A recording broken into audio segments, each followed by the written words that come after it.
بسم اللہ الرحمن الرحیم۔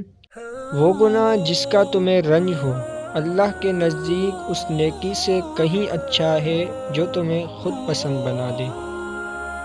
انسان کی جتنی ہمت ہو اتنی ہی اس کی قدر و قیمت ہے، اور جتنی مروت اور جواں مردی ہوگی اتنی ہی راست گوئی ہوگی، اور جتنی حمیت و خودداری ہوگی اتنی ہی شجاعت ہوگی، اور جتنی غیرت ہوگی اتنی ہی پاک دامنی ہوگی۔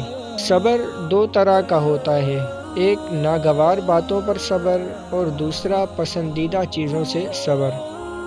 دولت ہو تو پردیس میں بھی دیس ہے، اور مفلسی ہو تو دیس میں بھی پردیس۔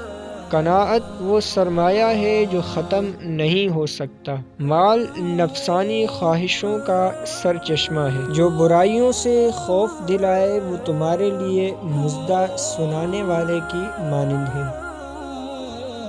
زبان ایک ایسا درندہ ہے کہ اگر اسے کھلا چھوڑ دیا جائے تو پھاڑ کھائے۔ جب تم پر سلام کیا جائے تو اس سے اچھے طریقے سے جواب دو، اور جب تم پر کوئی احسان کرے تو اس سے بڑھ چڑھ کر بدلہ دو، اگرچہ اس صورت میں بھی فضیلت پہل کرنے والے ہی کی ہوگی۔ سفارش کرنے والا امیدوار کے لیے بمنزلہ پد بال ہوتا ہے۔ دنیا والے ایسے سواروں کی مانند ہیں جو سو رہے ہیں اور سفر جاری ہے۔